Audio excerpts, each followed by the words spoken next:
Oi, Idiot Squared, we're back again. This week, we're doing health, the minimum prescription. Like, what is the least you can do to sort of, or what is the least you need to do to sort of expect to be healthy, right? Like, if you're sort of not covering these bases and you're unhealthy, this would be like the minimum stuff you could go and start doing to then end up becoming healthier, right? Like hitting the minimums. So we're going to be talking about essential nutrition, daily practices like light exposure, sunlight specifically in the eyes. We're going to be talking about mental hygiene, attention. We're going to be talking about hydration, nutrition, getting those essentials, as well as sleep and all the other things that we think would be the minimum prescription. We're going to map it out, have it in a doc. It's going to be great. So strap in. This is going to be a wild ride. Polska, how are you this week?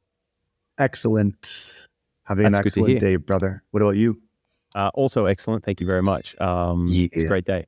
So the minimum prescription for health, just quickly, what are you sort of like, what are you thinking when I say that to you? Does anything pop to mind? The minimum prescription of health, eh? Damn, I'm immediately thinking of like, maybe I'm thinking too big, so I'll say it, but maybe I need to be coming down a little bit. But just being active and getting sufficient rest and being sufficiently hydrated, I think. But those are like three things. But yeah. You go. I was just gonna say, am I on the right track? Is that what you were thinking, or are we trying to set the bar a little bit lower? No, so I think they are parts of it for sure. I think that there's a few other parts that we could say to encompass a few other dimensions of life. But yeah, those are definitely part of it. So for me, I'm kind of thinking like we talk about this a fair bit, but like breath is really important, right? So I like to rank things or order things in terms of like, what do you like? If you stop doing something, how long could you survive without doing that thing before you die, right? So I rank it in that importance. And when you look at it through that lens, breath is the first thing, right? Because you can only hold your breath for so long. So for most people, if they try and hold their breath for, or go without oxygen, let's say, instead of holding their breath, if they go without oxygen for more than like a minute or two, they're dead. Okay, that's asphyxiation or any of those things, right? So breath for me, I put that number one purely because we can't survive very long without oxygen. Okay, and then from oxygen, I sort of go down to water, right? So you can only go a few days without water before you would die. And then we do sleep, right? Because I think somebody tried to break this record, but I don't think that there's anyone that's ever gone more than 8 days without sleep that hasn't died. So it is said, right? This is this is like an approximation. So this isn't exact science. They're not allowed to do studies on this for obvious reasons.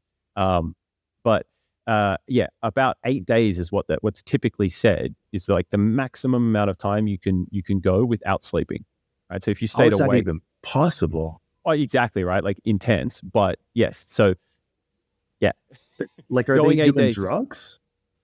I don't know. To stay up that long? Like possibly some sort of heavy stimulants constantly? Potentially, yeah. But so sleep is super important, right? Like if you don't, essentially, if you don't sleep for 8 days, you will die, or you will massively increase from a lack of repair, right? So what happens when we sleep each night is we consolidate memories. Our body goes and repairs all the little things that it isn't able to repair while you're awake and moving and processing all that information. So sleep is essential for that repair and recovery, plus the consolidation of memories. So without that regular, that nightly dose of maintenance, our bodies, sort of break. Okay. So it's just like overuse of the system to a point where it just gives out. Yeah, in a sense, because you're not getting that repair or those restorative properties from the sleep. Yeah. So there's something about sleep that helps to restore and to maintain our coherence as a biological being, right?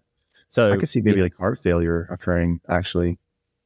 yeah, so I'm not sure of the exact mechanisms. If we have some time, we could deep dive into that a bit more. But yeah, so that's how I rank. So I go so it's breath, hydration, sleep, right? Then we go nutrition, okay? Because as humans, we can survive for depending on the amount of muscle mass you have, depending on the amount of body fat you have, you can survive for quite an extended period of time because your body has this ability to sort of recycle things within itself, right? So if you have stored body fat, you can survive for quite a long time. So shout out to all the obese people out there. Y'all got mad days. That's like, yeah. there's every kilo of fat is like between 7.5 and 9,000 calories, right? So, if the average person uses 2,000 calories a day, or just to say 1,000, right? Very simple math. If you only use 1,000 calories a day, well, then you've got 9 days for every kilo of fat, right? About 9 days. Damn. And then you've got muscle mass and all those other things that your body can start to break down and reutilize for energy to maintain the processes, right? So, So breath, hydration, sleep, nutrition. Okay. So those are like the sort of the four sort of pillars at the start, right? Like they're the first four that I like to go in. Then from there, we go into like, from there, we would then move on to your movement, right? That physical exertion. So being sedentary massively increases your risk of sudden death, massively increases your chances of having dis-ease, right? And developing issues within the body. So movement is really, really important. And within movement, we have a variety of different modes or modalities of movement, right? So we have like your low intent or intensities. Let's just say that we have many different intensities of movement. And so you can have everything from low to high intensity, right? And ideally, you're trying to get a spectrum of that. So you don't want to just be doing the low intensity. You don't want to just be doing the high intensity. You want to be getting a variety or a spectrum in between those two extremes. Yeah. It's so crazy to think about that. The more sedentary you are, the less energy you have, the more tired you feel. If you're like super sedentary, just getting up to go to the bathroom might kind of make you, oh, man, can't wait to go sit back down again. Like easy things, right? But the more active you are, the more energy you have. It's like this amazing thing that that the body is able to do. Like the more you do, the more energy you have. You wouldn't think of it that way. You would think it's some sort of like inverse relationship, but it's, am I saying that right? Would that be an inverse relationship? The more you do, the more energy you have? You wouldn't think it was inverse, but it appears like it is in a sense, right? It's not intuitive if you look at it from the surface level, right? You're like, wait, you're telling me to do more stuff that burns energy and I'll have more energy? That makes no sense, right? I just used all that energy. But the reason it does is because our bodies adapt. Our bodies become more efficient. So we spoke about this heaps of times on the pod. We did that whole one about choosing the easy option in the moment, like sliding down the hill and then having to climb your way back out. So what was it? Hard choices, hard decisions, future easy life, easy choices, future hard life. Right? It's like, it's not intuitive. You're like, tell me to do hard things and my life's going to get easier. It's like, yeah, that's what happens. So with the body, the more you do, the more your capacity to do grows. So relative to what you started out being able to do, you can do more and it feels easier, or it is easier because you've built the capacity to do it, but you've also improved the efficiency of how your body processes energy, how your metabolism works, the function of your mitochondria, the little energy powerhouses of the cells. All of those things start to improve. Your motor unit recruitment improves, right? So the way that your nervous system activates the firing of your muscles improves. That is part, or a contributing factor to the reason why noobs in the gym or people new to the gym will get such good gains so quickly, is because they're actually just retraining their nervous system. You're sort of learning how to fire motor unit packets that activate the muscles more in synchronization, right? And so just from that, you get these huge improvements in strength and ability. Yeah, that's what you meant, right? Like that they get strength gains really quickly. Yeah, strength gains really quickly. Yeah, absolutely. You can go from struggling with 10 kilos to the next week being able to double that in a sense. You can get these massive gains just because you're so untrained. There's so much room for improvement. The more you improve, the sort of less room for improvement there is. Welcome to Good Meals. I'm Reuben. I'm the founder and developer of Good Meals, and I'm here to introduce you to a smarter way to approach your diet. Forget the one-size-fits-all meal plans. Good Meals is about precision, personalization, and simplicity. Not just a meal planner, it's a tool that adapts to you. Start by telling us about yourself. Your goals are unique, so should be your meal plan. Good Meals utilizes advanced AI to tailor every meal to your specific nutritional needs. Here's where it gets interesting. Our extensive database isn't just a collection of recipes, it's a culinary exploration. Whether you have specific dietary preferences or just what's available in your fridge, Good Meals finds the perfect recipe for you. And it's not just about variety. We focus on the nutritional value, ensuring that every bite takes you closer to your health goals. Join Good Meals today at goodmeals.health. It's not just about eating better, it's about revolutionizing the way you think about food. Because at Good Meals, every meal is a step towards a healthier, happier you. That's true. And then those muscle gains, the actual increase in muscle size, that takes, there seems to be this delay, right? People have to train maybe 3 to 6 months before they start seeing, or sometimes even a year before they start seeing, okay, my muscles are actually growing now. The strength gains come first, and then the muscle growth result things come later, which is kind of annoying, but it's also good because it really, the ones who are actually there, wanting to do the work and are willing to put in the time are the ones that get the results. And then that's what keeps us really motivated. Yeah, absolutely. So it's only kind of annoying if you're someone that wants everything right now. But the reason it takes time is because your body actually has to start to remodel itself, right? And that's an expensive process. That requires energy and it requires supplies, materials to do so. So as you continue, use those muscles and you keep to challenge them, you're sending a signal to your body that, hey, we need to adapt. We need to be able to handle this better because we're doing it all the time. And so that's when your body will start to allocate more protein, will start to build the muscle fibers. You'll either develop more muscle fibers or you'll grow the size of your muscle fibers or change the fiber types. And all of that takes time. It's like, you have a house and you want to extend your house. That's going to take some time, but you can't just click your fingers and all of a sudden your house is double the size. You have to buy the materials. You got to get the workers. You've got to do all the work. You've got to, chunk it out bit by bit. But yeah, it's beautiful. It's also exactly like you said, it's what makes it rewarding and it's what makes it a beautiful thing. It's also what makes it a really good signal because this is what, having a great physique or just having a physique that shows that you have committed yourself to a certain practice to some degree. It shows that you've put this hard work in and it's a great signal. It's like, when I see people with great physiques, and I'm not talking like, just aesthetically, but somebody who's clearly had to work hard at something for an extended period of time, you can see the results in their physique. And it's like a great way to I instantly sort of respect them a little bit more, if that makes sense. It's going to sound kind of harsh, but at the same time, it is what it is. But yeah, I'll see someone, I'm like, that person must have done a lot of hard work. Well, yeah, it's like, it's a very obvious piece of evidence that they put in a lot of time and effort into something. So that's why. Yeah, 100%. Makes sense. Yeah. Shows dedication, shows commitment. Because as you know, it doesn't come easy, right? Like it is not easy to just you can't just go to the gym once and get big muscles. Some people don't even go to the gym to get big looking muscles, but they're not real muscles. And you can always tell the difference. Those synthol dudes? Oh, buddy. Did you ever see that guy from Russia?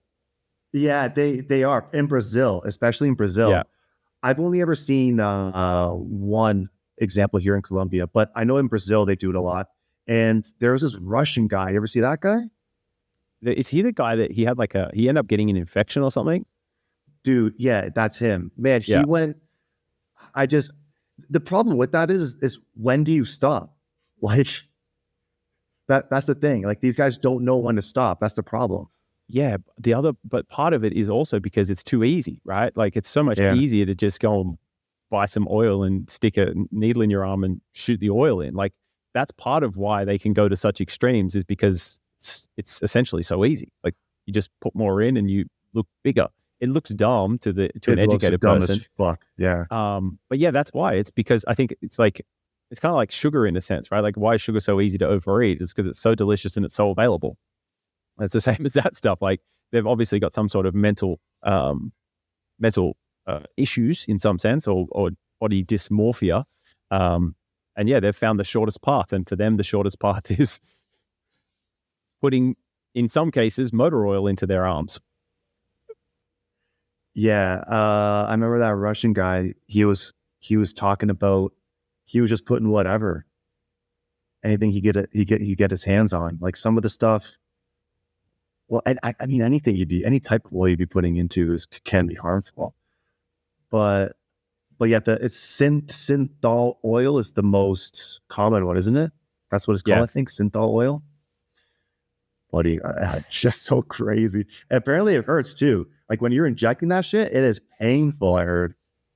Yeah, because of the increase in pressure, right? Your mechanoreceptors go off tap. Like you're, in some sense, you're stretching like your fascia on one level, you're stretching your skin on another level. And yeah, it's never comfortable. Like I for myself know when I was like really big, the pumps sometimes would be painful, right? Like they would literally hurt because of how much blood is in that area and how much pressure's on the fascia and how much pressure's on the muscles as well, but also on your skin. I don't know if you've ever been to that point. Oh yeah.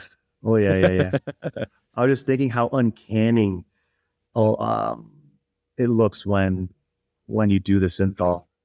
I haven't seen guys personally, but you'll see people online. You know, they do the traps or the chest.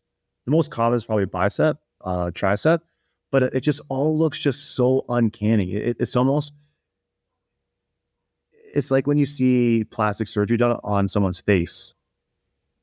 Yeah, it's just uncanny. But small tangent on that, right? Apparently there has been some research done on this, and babies bond less, or there's something to do with the way that they bond with the parent, and it ends up being like less in some sense. I'm not well versed in this. Less in some sense when the mother has had plastic surgery or work done, right? Like because it isn't. I don't know if you ever noticed this, but for whatever reason, whenever somebody walks in that's had a certain amount of work done, I don't even like my body, my mind's just like something's off in this room, right? Like it's that uncanny valley kind of vibe. Absolutely. Our sense is like, well, that's not like a human face that we've evolved being comfortable with, right? There's some sort of changes there that are out of whack. But yeah, that same kind of vibe happens with that. The interesting thing with the synthol too is like, so for some people, everyone's understanding and resolution of the world is different, right? We talk about this all the time, the coarse grainings and getting down into finer and finer grainings. And without domain knowledge, you can't have a very fine-grained understanding of certain things, right? So for a bunch of people they're not as well versed in muscles or health and fitness or physiology, biology as well. So they see those people with the synthol and they're like, whoa, that guy's massive. What the hell? For us, for you and I, we look at that and we're like, that's ridiculous. That's not even real. Like it isn't, because you can't see the striations. You can't see the muscle fibers, right? It's just this incredibly like blurred, washed out look. It's very smooth, it looks like if cancer. That makes sense. Yeah, it looks like a tumor. Exactly. Yeah, to us, right? To us it does, but to other people, they think these people are massive, which is fascinating. But for me, I've always been drawn to that, like, someone has built legit muscle when you can see the fibers dancing and you can see the striations, the lines, like the pronation angle of the muscle fibers. Like that shit is wow. I love that. That's real muscle. And you can actually tell a difference between this as well. If you look at natural bodybuilding competitions, you'll notice that the guys are incredibly like the muscles that have deep striations in them. They're not as 3D, so to like they're not as volumized as the enhanced guys, right? So they don't have that 3-dimensional poppiness, but they have an incredible level of detail and graininess. And typically with the enhanced guys, it's because with using enhancements, you typically increase levels of inflammation and fluid retention for some compounds and all that sort of stuff. So you just don't get that same level of detail.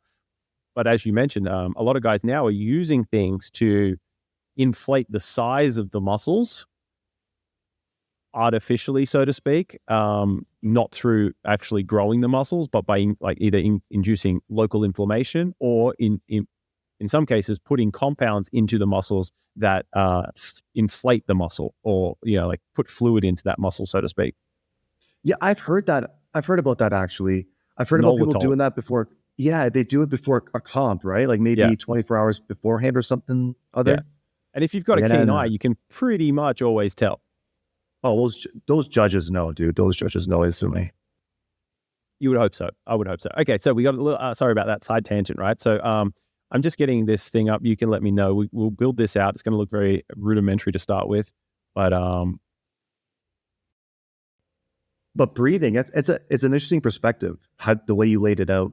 Because when you asked you the question, I immediately went to those 3 things I mentioned: activity, nutrition, sleep. But then when you break it down, well, oxygen being absolutely vital, obviously, and we can't go without it for a minute. Imagine how important that is, right? So breathing becomes this thing that maybe could make people more aware of that, of its importance, at least. Yeah, but absolutely. So I have a whole other, like a very big breakdown of all this stuff, which we can also include. But and this sort of goes through that a little bit more. But yeah, we've covered it here. So I said breath, then we had water and hydration, then we had sleep, then we had nutrition, and then we have movement, right? And then with movement, we have a whole spectrum, right? So we have low intensity to high intensity, right?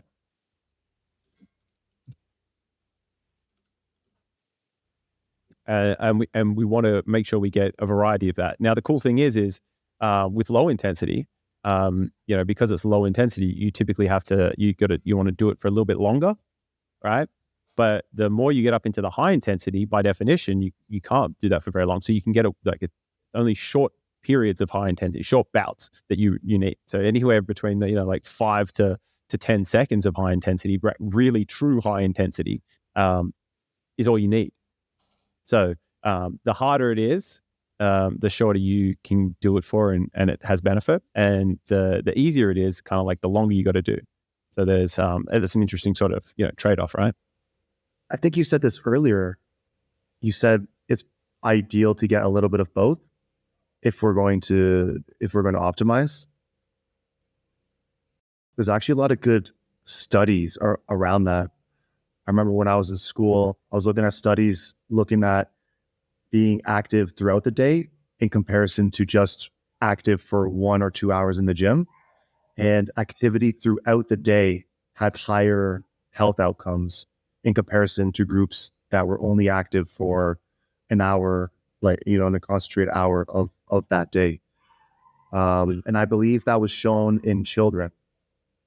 I'm trying to recall if I read any articles showing that in adults, but I'm certain that these articles were in children, showing that children should be active throughout the day and minimum of 3 hours throughout the day.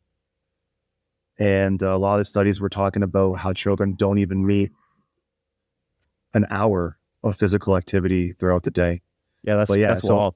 So being active in the morning, after lunch, in the afternoon, before, maybe going to bed or something, just sparsing it out you achieve higher health outcomes in comparison to just training for, an hour at the gym, for example. Yeah.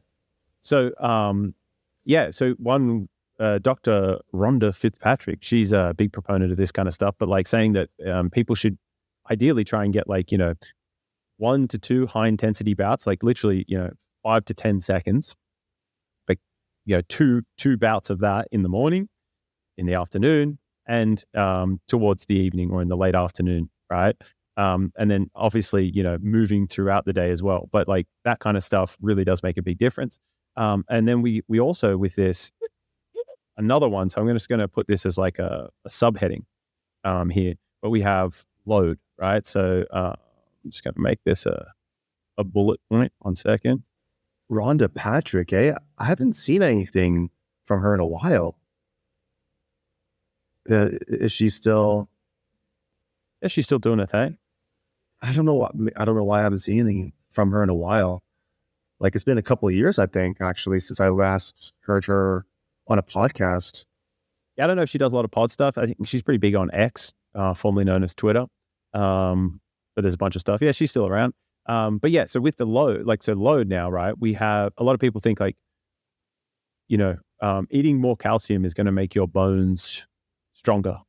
Okay. Well, it's true that your bones are partially composed of calcium, right? But something that really stimulates and improves the strength or density of your bones, right, is load. So the more you load your body over time, or the more you progressively load the body, the more you're signaling to your body and the bones that they need to store more of them, right? They need to increase their robustness. So that's that bone density.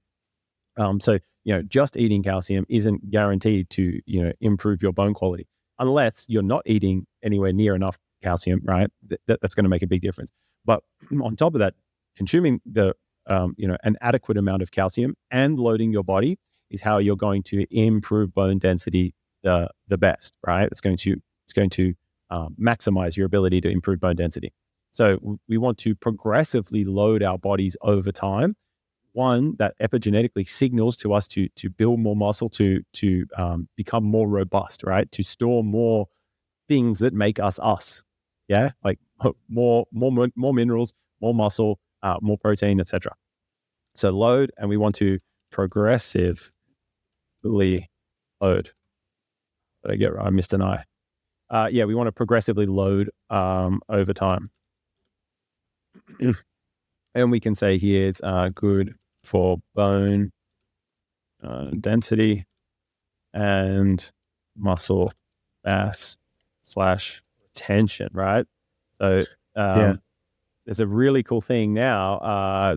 Everyone's becoming more aware of this. We've known this for ages, but everyone's becoming more aware of this, is that muscle mass is kind of like a savings account. So one of the big things that happens to people when they age is they lose their bone density and they lose the amount of muscle mass they have. And if you don't have a sufficient amount of muscle mass or bone density, that's when you fall or you break stuff. It also contributes to falls because you can't catch yourself, right? Because you don't have the strength or the muscle mass to do so. But yeah, muscle mass is now sort of, one cool way to think about it is it's like a savings account for future you. So the more muscle mass you can carry into your older age, the more gracefully you're going to age, and the less problems you'll have that are associated typically with elderly people, like the frailty. Right. There's actually some good therapy with placing loads over broken bones. When the bone is like remodeling itself, and you place load on the bone, it actually remodels more efficiently. You can recover from a broken bone more efficiently by placing it under certain types of loads. I even think there's a machine that sends wave lengths or something, or impulses of maybe like sound waves into the damaged area to stimulate more bone remodeling.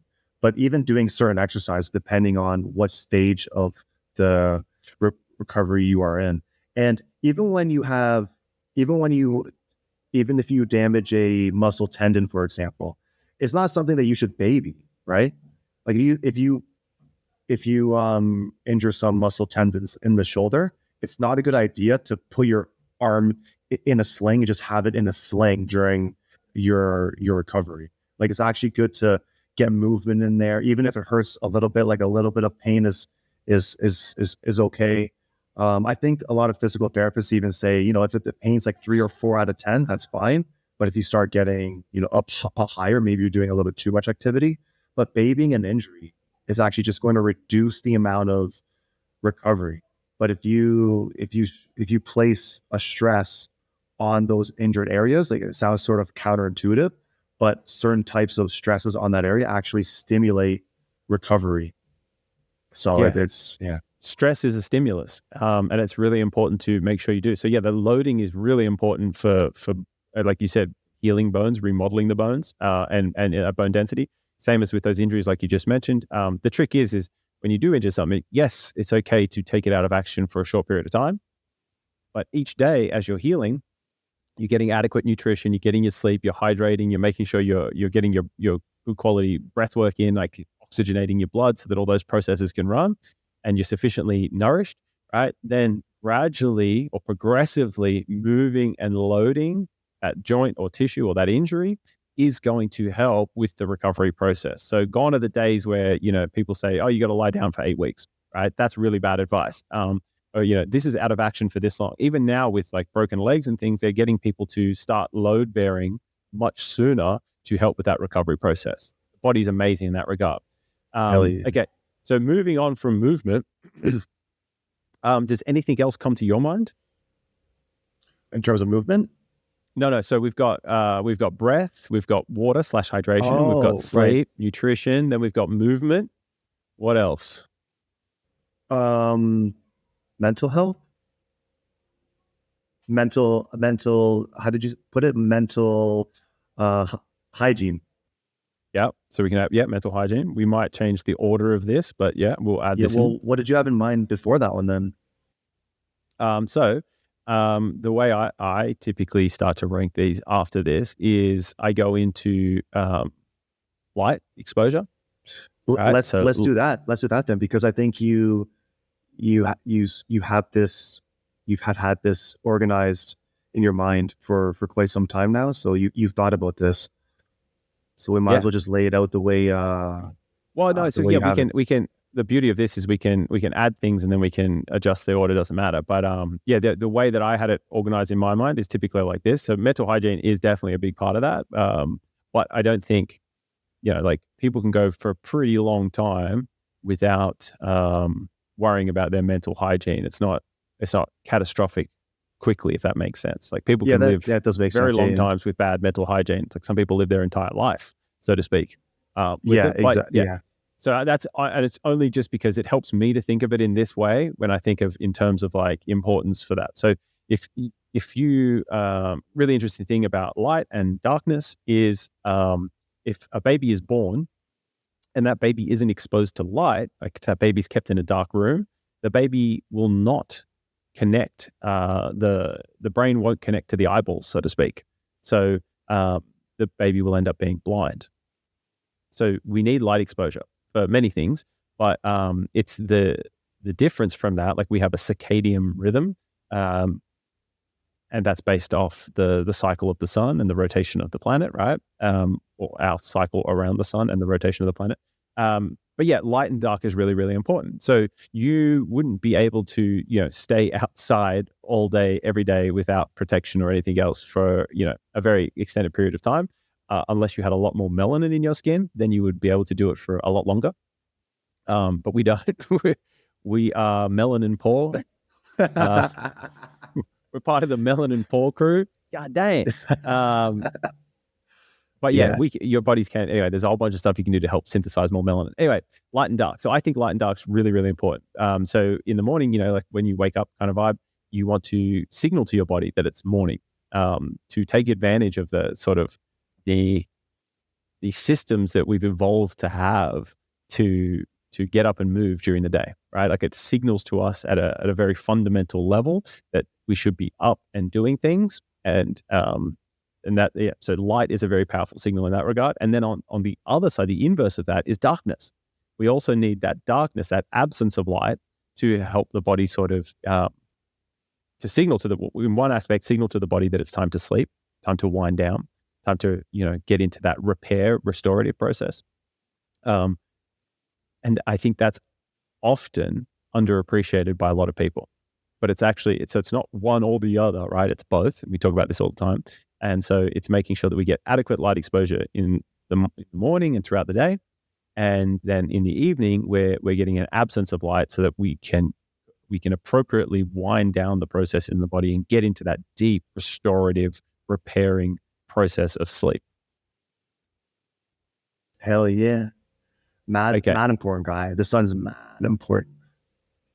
Well, yeah, it's the giant nuclear reactor that has essentially powered life. That's all life. Maybe not all. It's hard to untangle, but a very large portion of life is only possible because of the sun, right? Like photosynthesis, the plants take advantage of photons to transmute that energy into becoming plants, right? We do the same in a sense. We take advantage of all the things that eat the plants, to get our food and nutrition. So yeah, light is mad important. And so is darkness. That's the other crazy thing, right? It's a bit of both. So yeah, the light and dark. Then in terms of the minimum thing for health, does anything else pop to your mind besides the mental hygiene?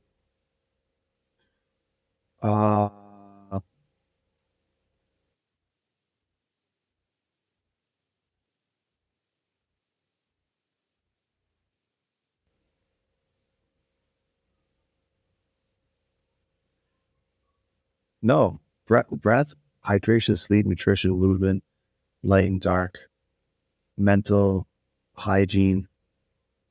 No, I can't think of anything else at this moment. What about temperature? I never would have thought about that. Okay, so temperature. Are you talking about cold plunge? Yeah, well, we're talking about just the meta concept of temperature, right? So we have hot and cold. Okay, so temperature isn't just hot, it isn't just cold, it's both, right? It's the spectrum between the two. So for us, we have an operating temperature, right? Arguably, temperature should be a little bit higher up on this, but we'll just keep it here for the moment. So temperature, we have an operating temperature, right? So the human body is typically 36.6. Something around there, right? Is it 36 or 26? 36.6, but there's a range as well. Like some people can be at 36.3, 4 or 5, and some people can be at 36.8, I believe. So some people run a little bit hotter than others, but I believe 36.6 is the medium. 36.5 to 37.5. Oh yeah, 37.5. I would have thought 37.5 was considered, like a light fever. Yeah, well, so about 37.5 to 38.5 is a fever, or a light fever, and then 40 to 41 is a heavy fever, also known as hyperpyrexia. I just Googled it. That's the only reason. I think I probably run a little bit hotter than average. I'm always fucking sweating, man. Even I remember winters in Canada, dude. I remember going anytime I would go inside the university in Canada, I would take off all my clothes and I'd be walking around t-shirt and shorts inside the building because otherwise I'd be sweating. If I was wearing pants or a sweater inside a building, I'm sweating instantly. So I must be running maybe near that 37.4. I don't know. Potentially. So the more muscle mass you have, typically the hotter you'll run to a point, right? You've got more metabolic tissue on your body, and part of a byproduct of metabolizing energy is heat, right? So yeah, you'll have more. I know for myself, I've downsized about 25 kilos now, and a good portion of that is muscle mass to some degree. But I was over the top. And so I know now I get colder a lot easier than when I used to. Before, I was the same as you, man. I'm shorts and a singlet if I had to wear any clothes. And if I touched if my body touched itself, it would just start sweating. because I would run really hot because I had a large amount of muscle mass. Now that I've downsized substantially, I definitely get colder, easier, and quicker. But I definitely sleep better. So without all that extra pressure, I sleep much better. So temperature is really, really important. So we have an operating temperature, a certain range of temperatures that the human body functions ideally at, right? And if you deviate too far from that, you run into problems, right? You can get the fevers, right? And you can get chills as well and cold. And so processes, they don't run as well as they otherwise would if you deviate too far from that body temperature, okay? But on top of that, periodically exposing your body to high temperatures and to cold temperatures helps your body to better balance and keep that set point, right? Does that kind of make sense? So we want to, over time, stress ourselves in those dimensions as well. So these are all sort of dimensions that we can. We got to pause for 1 sec because I got to pee real bad. Yeah, no worries, guy. No worries. I'm curious if Americans use Fahrenheit when checking body temperature, because I've never heard of, because I converted Celsius to Fahrenheit, and if you have a body temperature of 36.6 degrees Celsius, that is 97.9 degrees Fahrenheit. But that's not a number I've ever heard being discussed in terms of body temperatures. I'm wondering if Americans use, because I know they use Fahrenheit for weather, but would they also use Fahrenheit for body temperatures? I would assume so, but I never heard that number before, 97.9. Yeah, what I'm looking at here, it says 97.7 to 99.5 Fahrenheit. That's normal. So, I'll just quickly share this screen because I can't. So this is just the Wikipedia of this. Okay, so they must be using Fahrenheit as well. It would make sense. I don't know why they would. Well, Canadians is all over the place. We use pounds, but then there's centimeters on our driver's license in terms of height. But then if you ask a Canadian how tall they are, they tell you in feet and inches. Yes, we confuse stuff a lot. Hey, we make stuff way more tricky and confusing than it needs to be. So hypothermia is less than 35 degrees Celsius or less than 95 degrees Fahrenheit. So that's when you're really cold, right? So anything below that is very dangerous because certain processes stop working, blood flow stops being able to get to certain areas. Lots of bad things happen, right? The normal is there. And then, I don't want to click on fever. And then we have fever is just above that, so 37.5 to 38.3. Then we have hypothermia, which is 37.5 to 38.3 degrees Celsius, or 99.5 to 100.9. Oh, it's the same shit. Okay, cool. And then we have hyperpyrexia, over 40 degrees or 41 degrees Celsius, or 104 degrees Fahrenheit, or 105 to 105.8. So these are all dangerous, right? Yeah. But our body has many mechanisms or many tools, many processes that it can start to utilize to help to keep our body in that normal range, right? So one example of that is you go into a sauna, right? And you're exposing yourself to very high ambient temperature, okay? So that's it's going to try to heat your body up. So then your body starts to sweat so that then that sweat can evaporate to cool the peripheral blood and then go back and recirculate through the core to cool the core down to keep you at that normal range, right?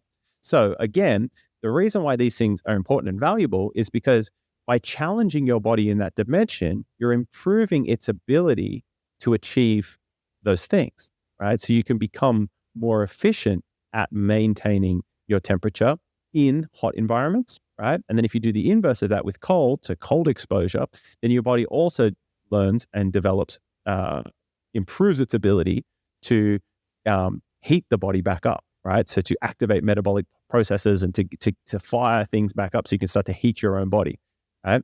And that's why it's important to also expose yourself to hot temperatures and cool temperatures. Now, the most important thing with all of this is you want to progressively do this. You can't just go from never doing this to all of a sudden massively high temperatures. And there are for sure some temperatures that you just don't want to expose your body to, right? Like, so you don't want to expose your body to, like, you know,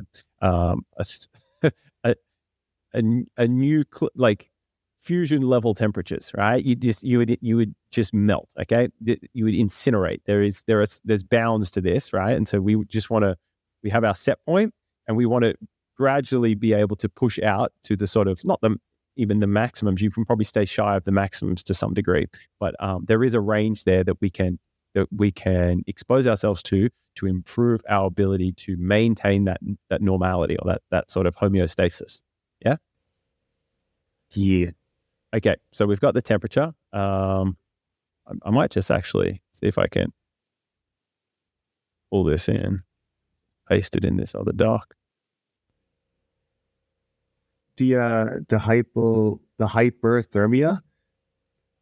Curious why the range only goes up to 38.3 and not all the way up to the 39.9 right before hyperexia? Pyrexia. Yeah, that's interesting. It could just be like, it's Wikipedia. So, you know, remember back in the day, everyone was like, where'd you get that from? Wikipedia? And they'd rip on you. Whereas now it's like Wikipedia like is the legit go-to. So yeah, it's still Wikipedia. Let's not forget. Okay, I'm just going to switch my screen back, and we'll get this. So yeah, a lot of people don't typically think of temperature, which is why I like to include that. Yeah, I like that. I wouldn't have guessed that one. I wouldn't have thought that one. So yeah, so we have hot and cold exposure, right? So we've got hot and cold exposure over time can hot and cold exposure over time to improve your robustness, right? Like it's a good thing to do, but there are also many other benefits, right? So when you do the hot stuff, you get you open up certain detoxification pathways, right? So because you're starting to sweat, you can start to expel certain things from the body in that sweat. Can be very useful. Your body also, improves its ability to cool itself, et cetera, et cetera, et cetera. And on the cold side of that, you also have many epigenetic signals as well, right? So one thing that gets produced when you get cold exposure is norepinephrine. You can have, you can increase the rate of fat oxidation as well, because your body, sort of has to start heating itself back up. It can open up those pathways. There are many, many benefits to this. I myself find with cold exposure that I get an immense cognitive boost from it, right? So when I use the analogy when I explain it or talk to people about this, but like when you're watching a YouTube video and it's like 240p, like the resolution or the quality is like 240 pixels, it's like hella pixelated. That's sometimes how I might feel before getting into an ice bath. Like that's how I see the world, is in like 240p. And after a minute in the ice bath, I jump out, man, and it's 1080 HD, boy, like super high res. Like everything is just clear. I'm alert. I'm awake. All of those things. Adding this to our routine, the light and dark, and the temperature really, really helps. I need to cut that and put it here. Put it in the wrong place. With increasing our robustness, right? And our ability to sort of navigate the world and health, right? It's really, really important for health.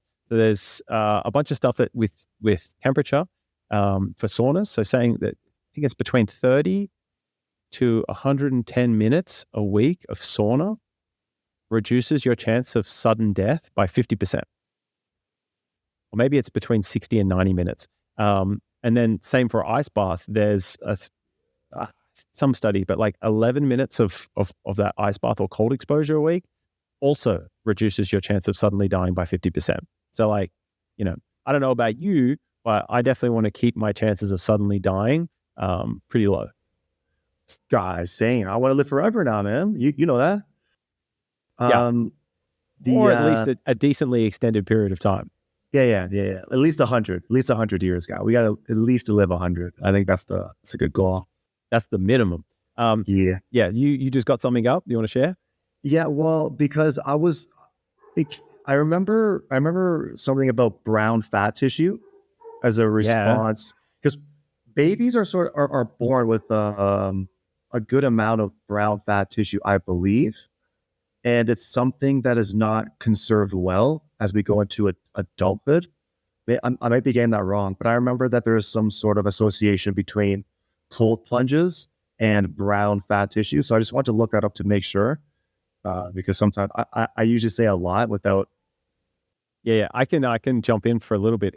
So Yeah, white yeah. fat, if you just think about it, like white fat is less vascularized, right? So there's less blood flow into that fatty tissue. Brown fat is fat that has more vascularization, right? So there's more blood supply to it. And so brown fat can be metabolically active in a sense. So typically brown fat is considered to be healthier than white fat, right? And brown fat can be easily used by your body because it has that blood supply.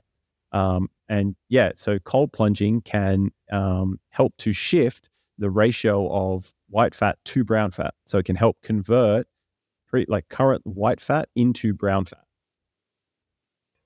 And apparently, this activation of brown fat cells can lead to an increased calorie burning and heat production. Yeah, it's metabolically active, essentially, compared to or more metabolically active than the white fat.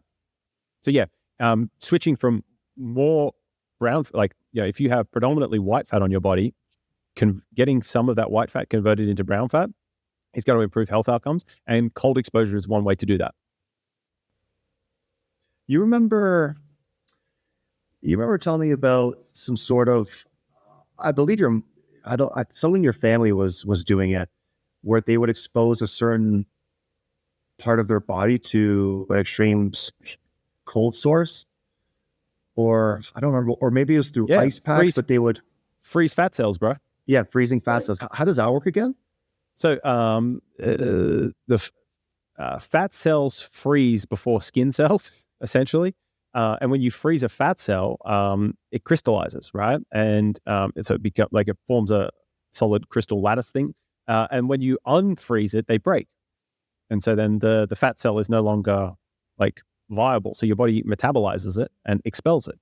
So it is a way to get rid of fat cells, and or it's like non-invasive liposuction. But anecdotally that works. I've seen it work. There would be 30 plus people that exposed to that and that they've got great benefits from. So it's a really useful tool. So you can just do it with ice packs or frozen peas or whatever you want, right? You just put a very thin towel on your skin, because it can burn your skin if it's directly on the skin. You can get the freeze burns, right? But if you put a small layer between your skin and the ice or the frozen stuff, I think it's about 10 to 15 minutes. Everyone's going to be a little bit different, so just based on how long it takes. But you can feel it, it gets very solid in that region, and then you can crunch it, you can move it, and you can essentially break those fat cells down. And it takes about typically 30 days to see the change. So if you couple this with a calorie deficit, plus all the other things we're talking about, like the movement, the light exposure, good quality sleep, everything else, over 30 days you can get rid of actual fat cells. Which is it's quite novel. Well, it is novel because typically when you just do calorie restriction, or you're trying to lose fat, right? All you're really doing is you're shrinking the size of the fat cells, but you're not actually shrinking the number of fat cells. Okay.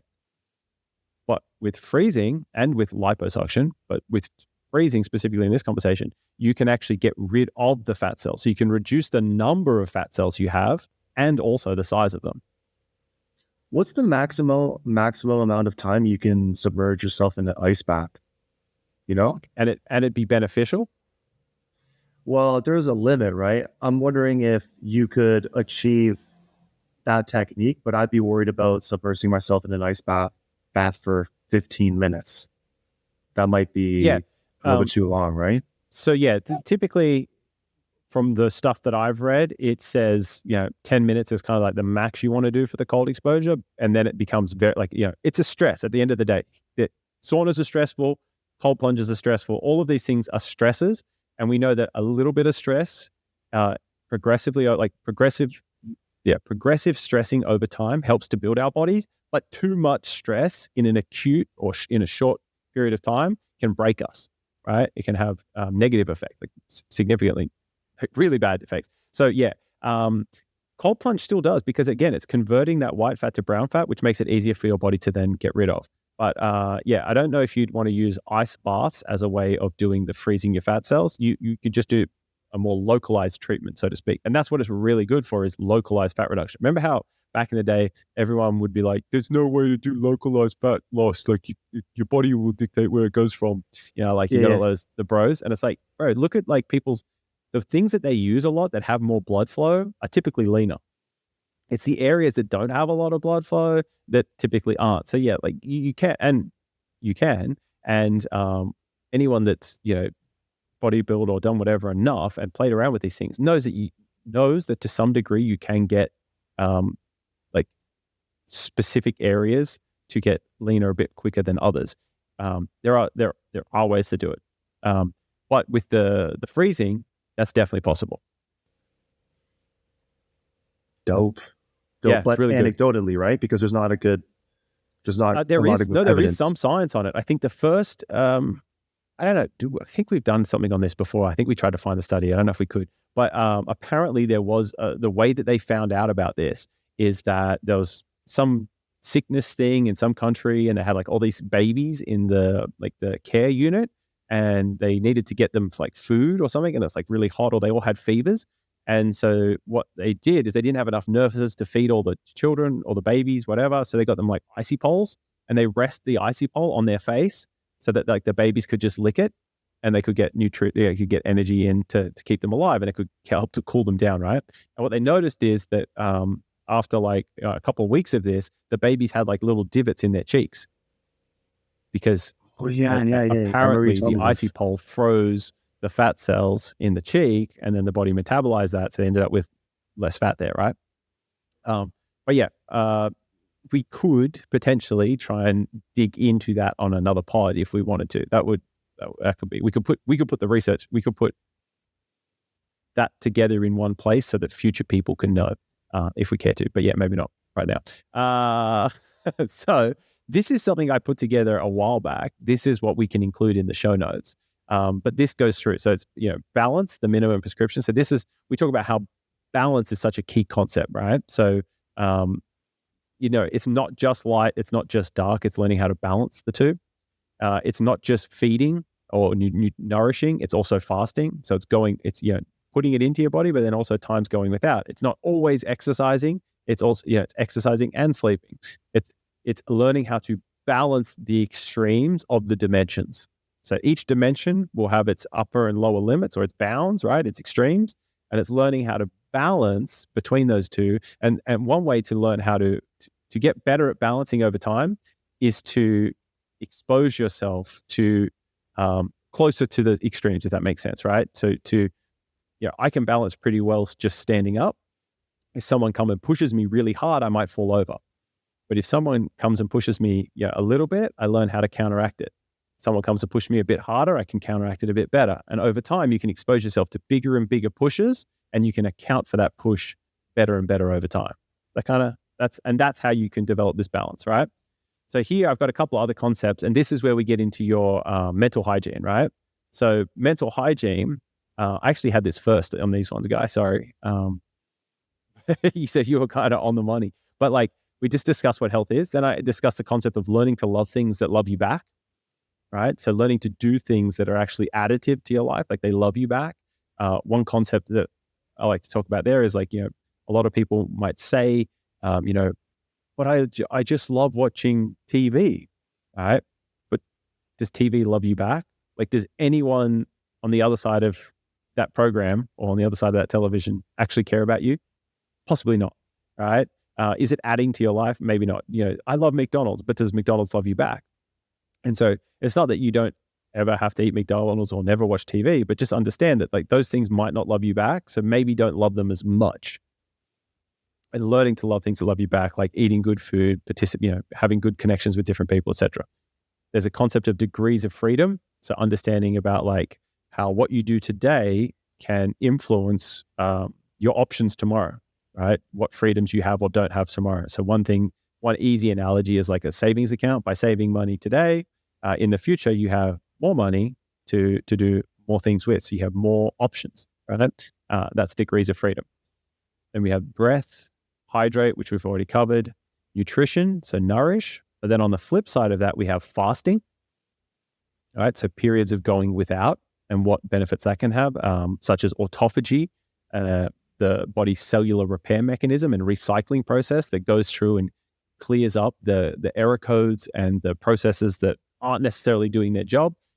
It can also help to get rid of cells that are cancerous, right? Your body can actually start to eat and break down those cells, redigest them, provided you're not giving it everything it needs. Because if you're not giving it everything it needs, it's got to go looking for those things elsewhere, and it can break other things down to get them, okay? So this is like typically associated with anabolism, the nourishing, and then this fasting is catabolism, but some catabolism is necessary and some anabolism is necessary. It's neither one nor the other, understanding the balance. Then we have movement, like we discussed, light and dark, temperature, and then load, right? And there is a last one here, and then we'll jump into your mental hygiene stuff, but it's bacteria. Understanding that you aren't just you, like you're not just one thing. You're actually made up of, trillions and trillions and trillions of different things. And something that cohabitates your body with you is bacteria, good and bad, right? And understanding what you can do to sort of foster more of the good stuff, more of the stuff that's complementary to you, more of the stuff that loves you back, the bacteria that love you back, versus the bacteria that are just like parasitic in a sense, or trying to, capitalize on you or take from you continuously. So that's another one that's often forgotten. But yeah, we'll include this in the show notes. Is there anything mental health wise, we'll go back to this one, mental hygiene, is there anything you wanted to bring up and discuss there? I feel like all the prior ones sort of lead into this in a way, because if you work on your breathing, that's a way to sort of stimulate good mental hygiene, right? Breath work can make you feel good, make you feel awake, aware. Light and dark exposure, same thing. Huberman talks about this a lot, about getting a couple of minutes of light exposure in the morning can actually do wonders for mood throughout the day, and also energy levels throughout the day. Physical activity. I mean, bro, if you take most people who are suffering from depression and just get them in the gym, problem solved. 9 out of 10 times, maybe even more than that. I don't know what it would be, but I'm willing to bet a lot that most people could just would just that's the only remedy that they could need to sort of get out of their depressive state, is getting into the gym, making it a habit. Eating healthy.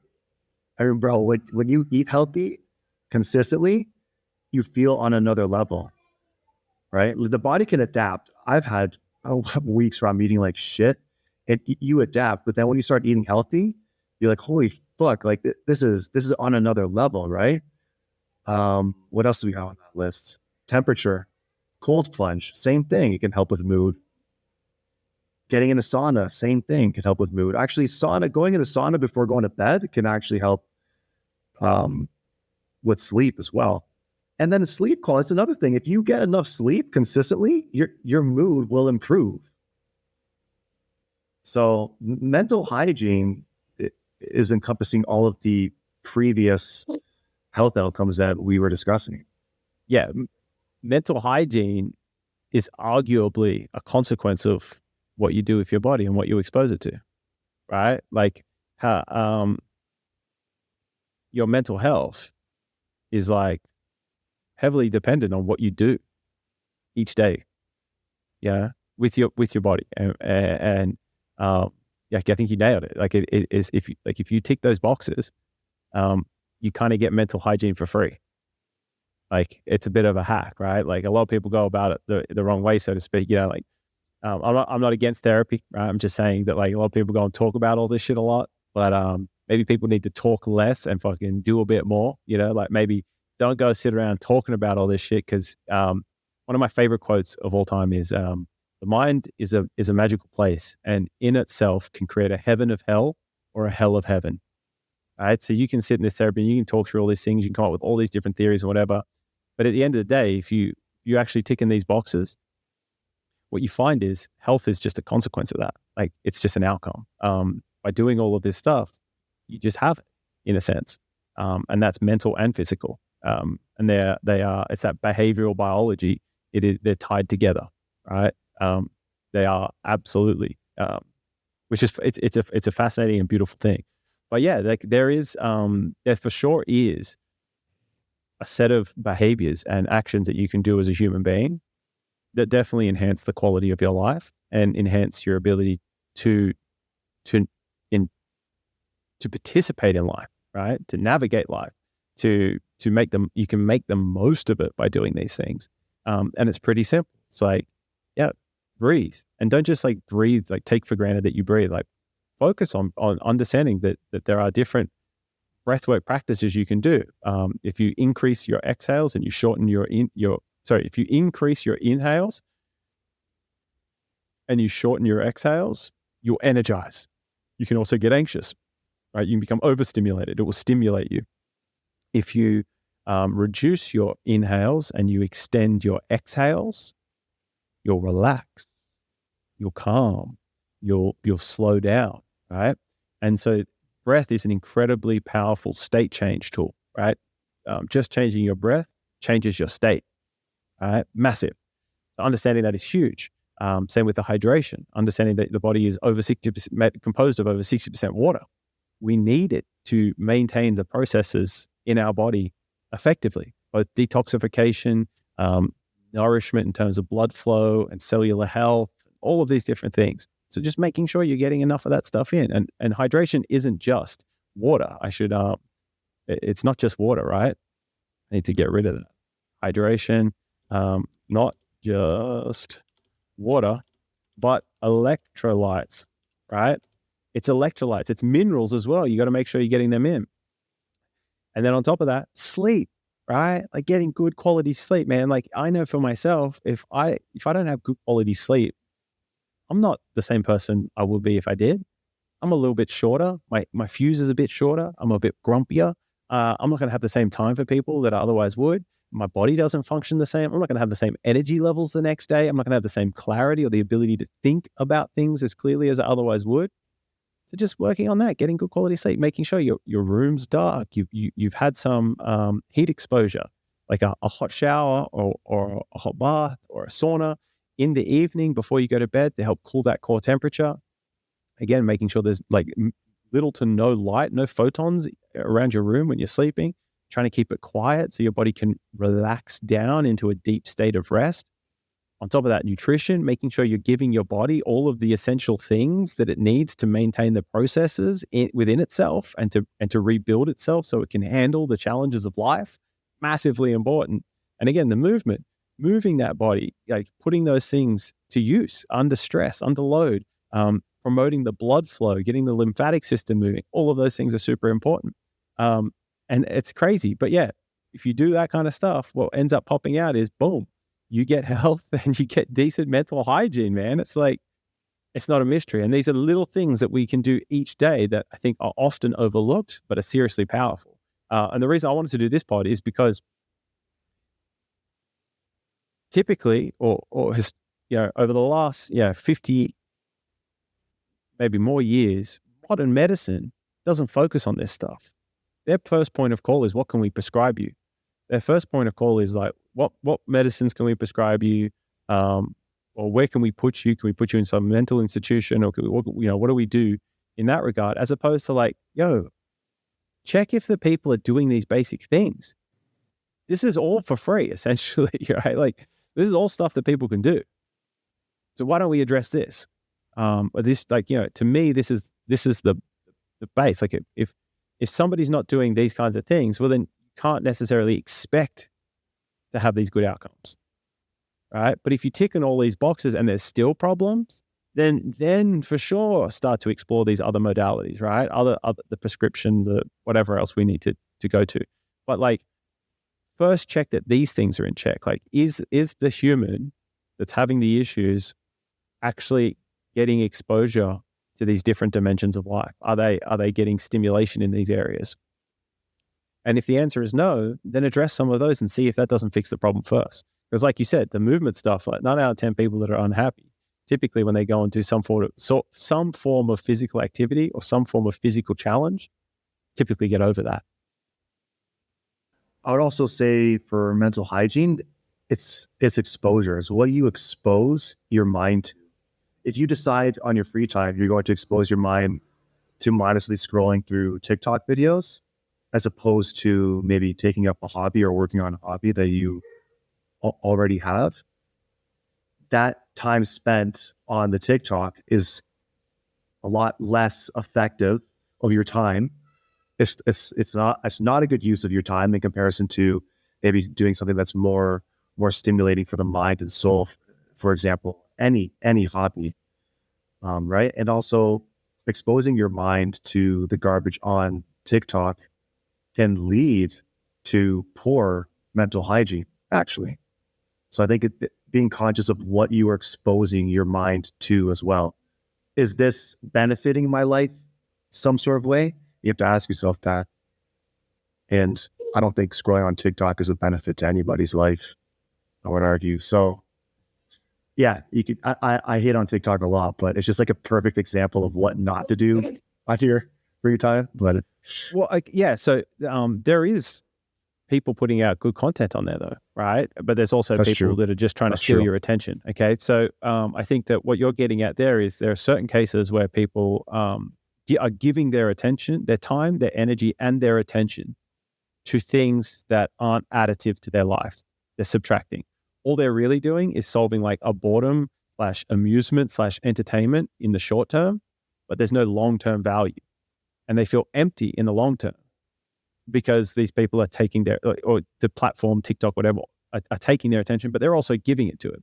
So, if you don't go on there, that can't happen. But if you do go on there, curate your experience and make sure, or try to consume things that are additive, that love you back, right? Not things that don't love you back.